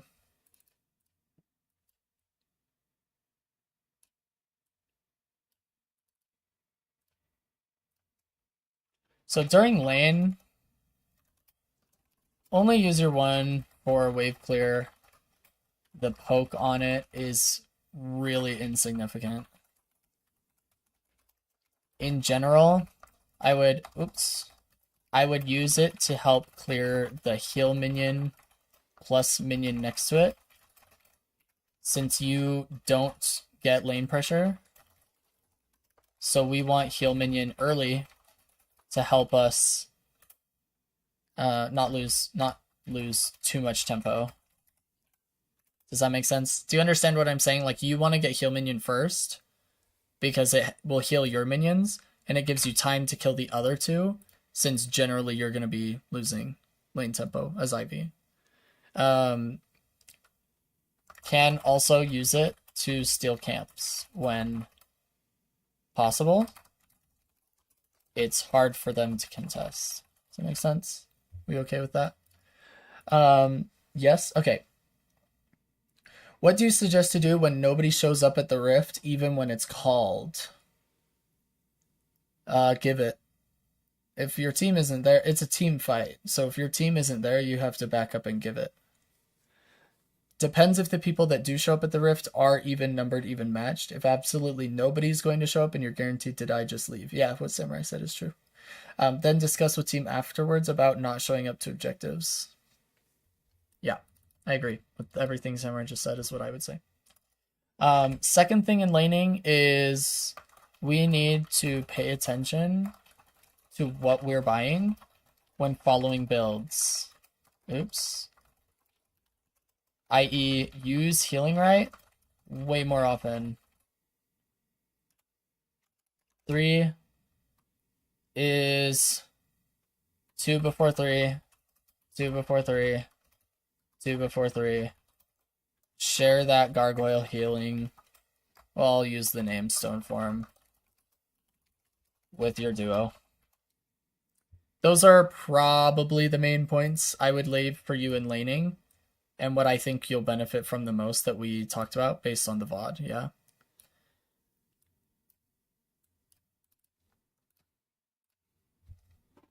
Okay. There was a time in my life when I had some sort of mid-boss notes.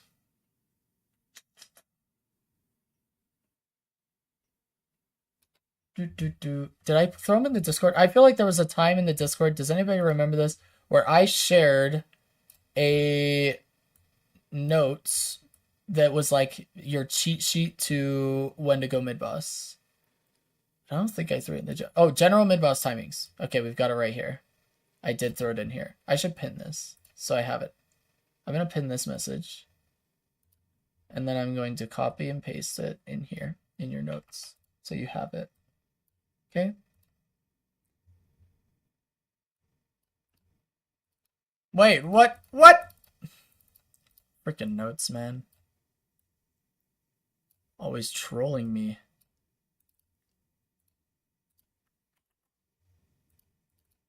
Oh, I don't like this at all. No background color. Oh, no! Okay, okay. Alright. We fix it. Everybody chill. Nobody panic. Okay.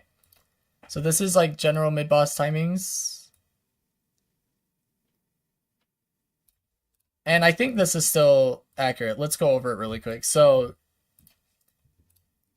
becomes a possibility to realistically clear after about 16 minutes. After 17, 30 to 18 minutes, you can drop mid-boss if you're up 3 players. Sometimes you can even drop after you're up 2 players if you still have great mid-boss ultimate contests. So if you have these ults and they don't, kind of a thing.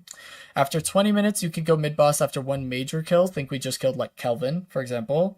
Do I need to find you a tutorial for your notes app? No, thank you.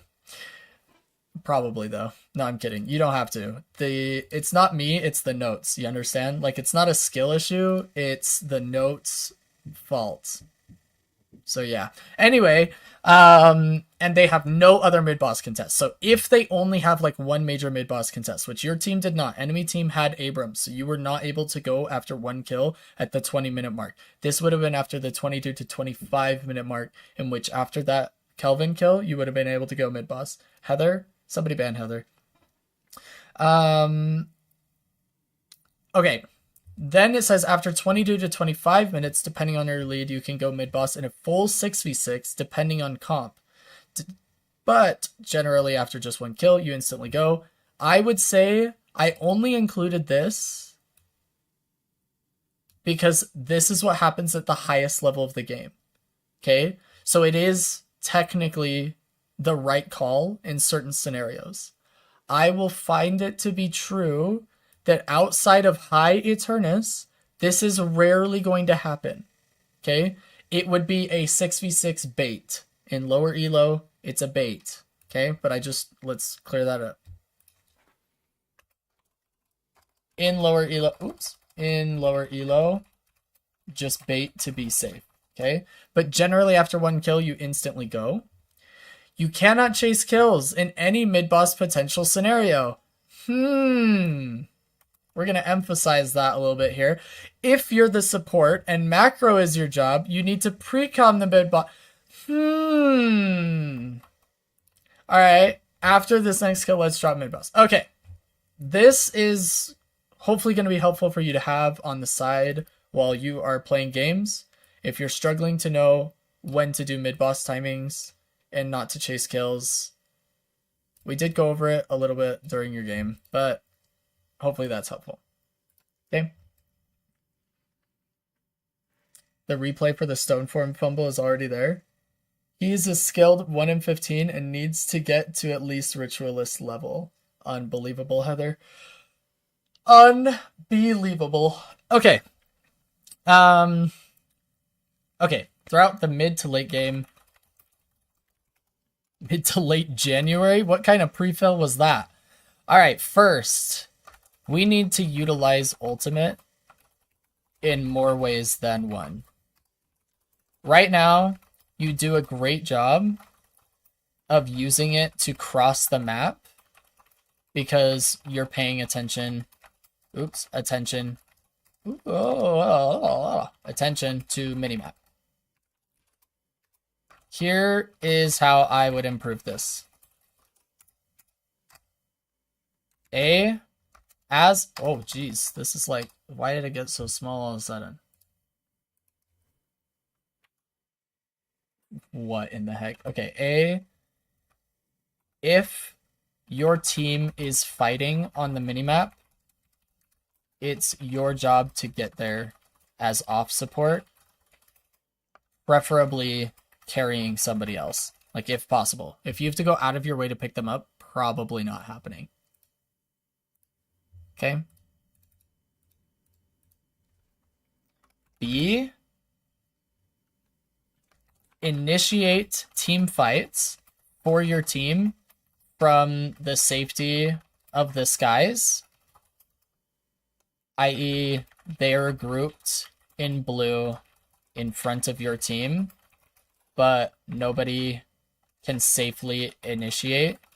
Start with the massive AoE silence. Okay, so really good thing. And then C, use as map control if it's necessary and not on cooldown from the other two uses. Okay, I want to see you ulting into fights like way more often. That's just my personal opinion of the matter. Okay, I'm also gonna do this because I feel like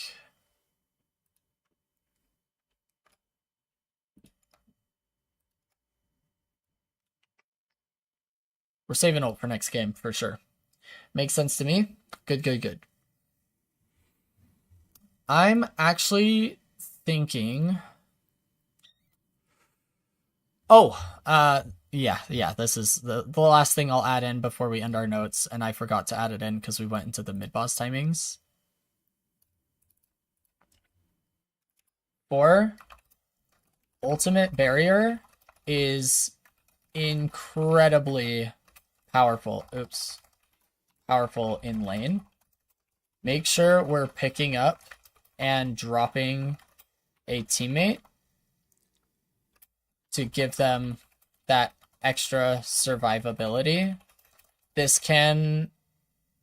What's the word I'm looking for? Not when you change fights, but like when the fight goes in your favor all of a sudden. What do you call it? There's like a phrase that I'm looking for. Help me out. Turn this. We always say this can turn fights. This can turn fights really well in lane. Because think of it this way, you instantly healed your teammate 300, like almost effectively if they're still fighting, but you did 150 damage to them. So you just did a net positive 450 health swap to the enemy players just by ulting your teammate and dropping him on them. And if you hit 2 of them, it's even bigger net positive. So like this can turn fights really well, for sure. Climax? What in the heck? Okay, that is the last thing I want to add in there. I think this is going to help you improve the most and what I would like you to focus on. And then we can go from there as you start to learn more about Ivy and whatnot. But that is where I would like you to start. And hopefully it is helpful. And then hopefully what we talked about when it comes to Ivy is helpful. Like utilization of your thorns. Your utilization of stone form is already really, really good. Keep doing that. Especially when you're canceling the ults. Maybe get a little bit more creative with your stone form rather than in lane, especially like rather than just using it anytime you're nervous. That's up to you to kind of figure out over time. I don't want to like fill your brain with too much, but we can also do a Ivy Pro VOD review sometime soon. I don't know if we'll have time for it today, but we have to update you guys. Apparently. Funny because it got censored? Wait, what got censored?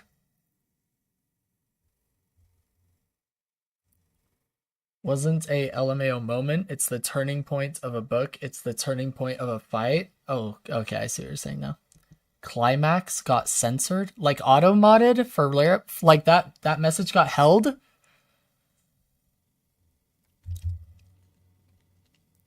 What in the heck? Where does climax come from that it needs to be held? All right. Well, thanks for approving it, Heather. Although auto mod shouldn't be stopping you guys from saying like LMAO anymore. That was happening for a long time because I never fixed it. Is that still happening? No, it shouldn't be. It just be doing its own thing. Yeah, I mean, climax, what a weird word to stop.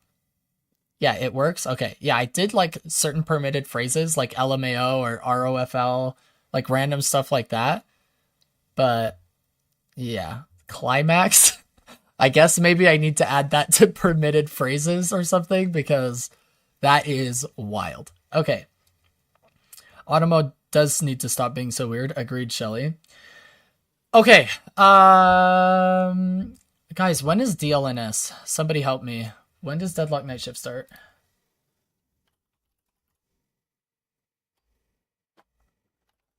I'm worried we may have to do more of our VODs. They're streaming right now. Yeah, but are they in the game 1? Is it about to start? Did we end the VOD review just in time, actually?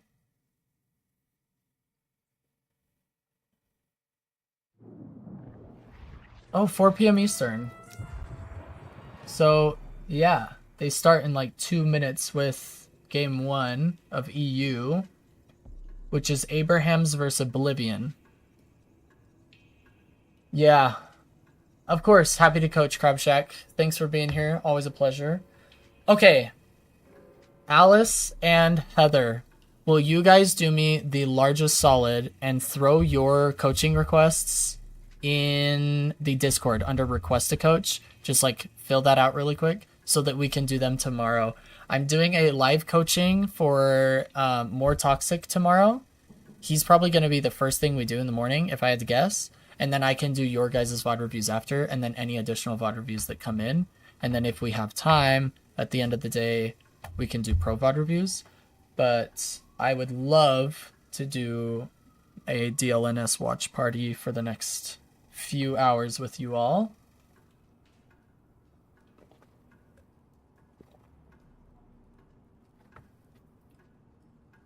Do we have anybody deeply against the plan? Oh, Alice, you won't be here tomorrow? Is it okay if we do it next? Oh, wait, I won't be here next week. Alice, are you okay with waiting?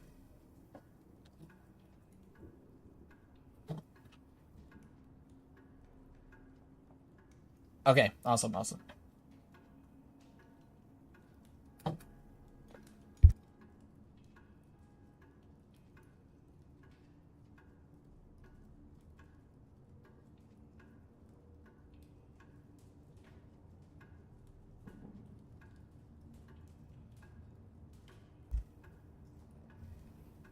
Will continue my warden aggression until told not to. W. Maybe I can get a way better match before tomorrow. Sounds good. And here I thought we could see me fumble the stone form on stream. We can. But, okay, so here's the deal. My wife and I are going out of town tomorrow evening after stream. And we will be gone for a week, most likely. Now, there's a chance that I come home early because we may or may not have a funeral to go to shortly. We've got a family member that's not doing so good. So I may be home earlier than that. But until further notice, the plan is to only stream like Friday of next week. Okay? And then we will do as much coaching as we possibly can on that Friday because I'm missing the entire week.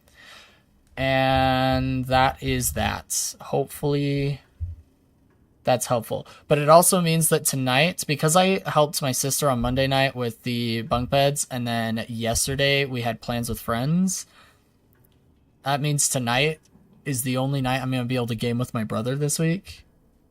So I'm definitely going to be gaming with my brother, and that'll be a fun time. Oh, thanks, Crab Shack. It's okay. It's just life. we can go ahead and hop into the DLNS watch party. But yeah, I will be gone. I won't be streaming on Friday this week because I'm going out of town tomorrow evening.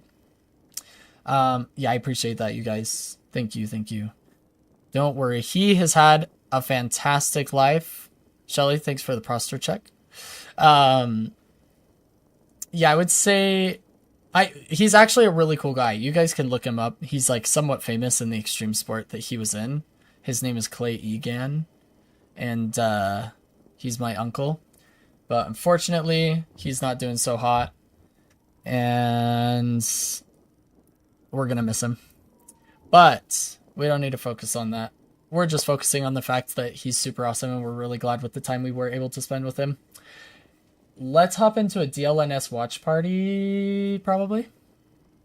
And then if you guys can throw in your, like I said, the request to coach channel with the VODs that you come up with. And like Heather, if you want to wait until you find a better VOD, that's totally fine. But that will be infinitely easier for me to keep track of. Heather, I think you just... Oh no, Alice sent one. Thank you, Alice. Appreciate you putting it in there. Let's go ahead and switch this up. Now, okay, wait. Maybe you guys know this and I don't. But is there a way to, like, host the stream? Or do I just have to literally do what we've been doing where I just bring the Twitch tab from Microsoft Edge onto the monitor? Is there a way to do it differently?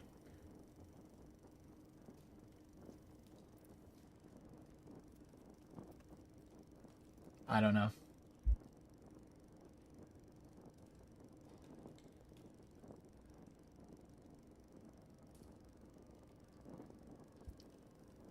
I work every Monday and Friday, so I'll be most active Tuesday and Wednesday. You can host it, but only if you end stream, right? I don't know. I know that's how it works with raids. Like when we want to raid somebody, we like pick who we want to raid, and then when I end stream, it like shoots all of you guys and me over to his or her channel. But yeah, I don't know. So Alice, next week, Friday, if you won't be available, we'll plan on doing yours the following week, like Tuesday, whenever you're available. Except Tuesdays are usually patch days, so that might not work. It's probably going to be a minute, Alice, to be honest with you. It sounds like because I'm going out of town next week, it'll be like the Wednesday after that. Hosting is the same way, except their stream shows up on your channel when you're offline, as far as I know. Okay. Feels like the simple solution is just to full screen their Twitch stream, right? That's what I'm thinking, Samurai. I was just wondering if there's a different way to do it that's better. Yeah, Alice, sorry I can't get to you sooner, but we will go ahead and we'll get it for you eventually, for sure, for sure. Let's go ahead and bring this up. I am going to go with BZ And then Prism. you guys let me know if you Texas want Fire. it louder or I quieter, kinda dig the name, but because seriously, to I everybody who's out usually here supporting, whether do on things Patreon, fairly Twitch, quiet YouTube, compared just to watching the everybody show, else. telling your friends about it. It makes a difference. When we were here week in, week out, have we crossed a year, guys? I mean, I feel like we're really getting we're there. on 45, so we're not quite there if we do it once a week, Jake. It's pretty close. I mean, we skipped a couple weeks for Christmas and New Year's. Like That's true. Really on That's the true. cusp of it. So That is a very good point. I'm proud that we've been able to come all this way and that we've got, I think a bright future in Deadlock. If this is the, minor update before, more significant stuff coming. If you missed it, Yoshi posted about that in the Deadlock official Discord. Then I think it's a great sign. I think the game is actually really fun right now, and I'm, a big fan of these initial changes. I'm really excited to see what the top players are able to do with it, how they work around them.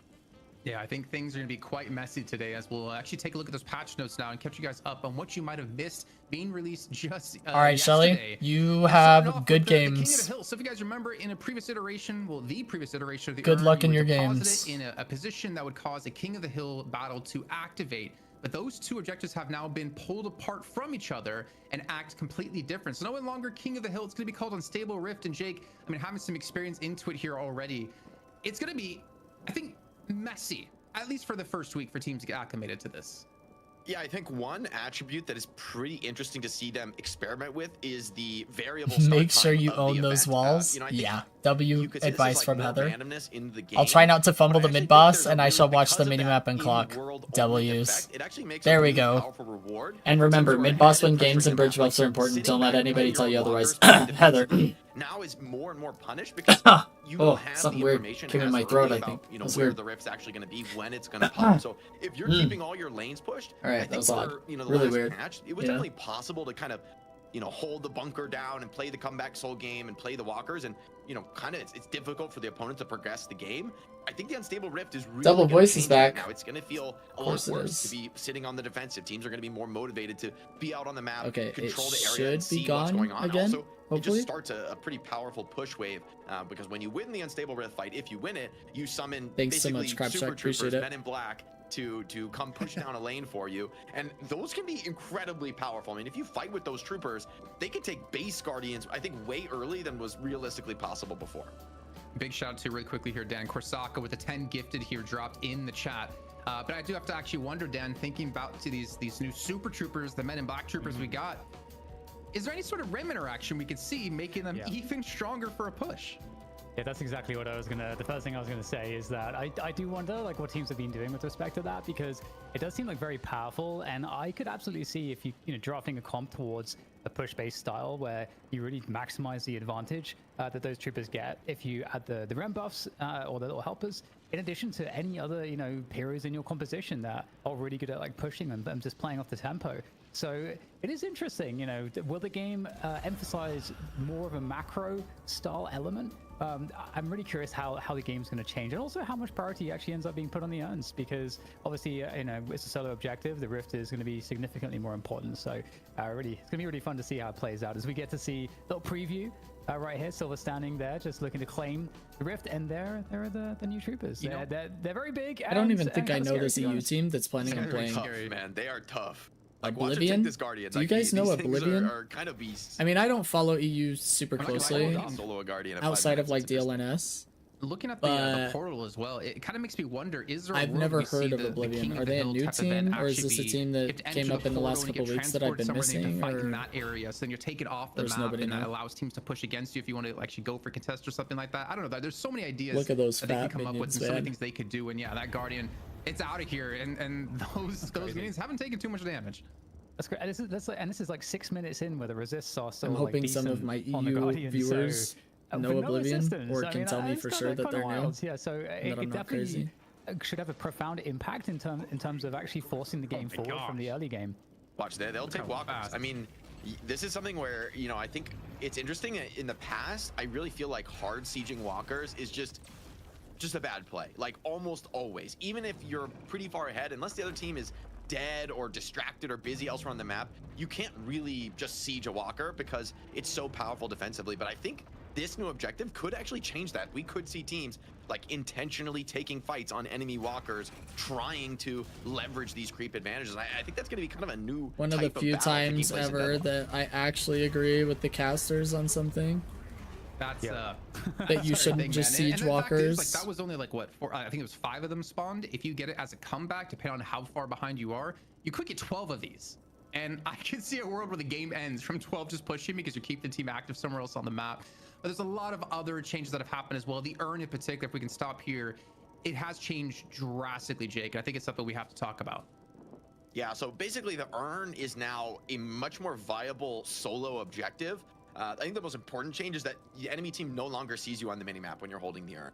And maybe the second most important change is that you're no longer disarmed or silenced. So essentially, you're just stronger than normal with the urn, right? You get like the movement buffs and such. And so you're quite strong. The only real weakness you have is that you can't parry while you're holding the urn, so people can, you know, snatch it off your hands with a melee. But I think there's going to be a lot more sort of risky, you know, solo urn dunks gone for, because it's a lot more viable now. The enemy doesn't necessarily know where you're coming from, but of course, no longer being able to be manually dropped is huge. So the person you choose to pick up the urn is essentially committing to either finishing it or just holding it until it completely expires, which is still now completely viable. It doesn't hurt you anymore to hold. So I think this is actually going to be a lot more interesting and dynamic. It's not so much of a team objective anymore, although maybe a Does competitive urn do play, maybe damage to teams you will try anymore? to do it as a I don't unit, think it does, but but I'm it's worth so wondering much because fewer souls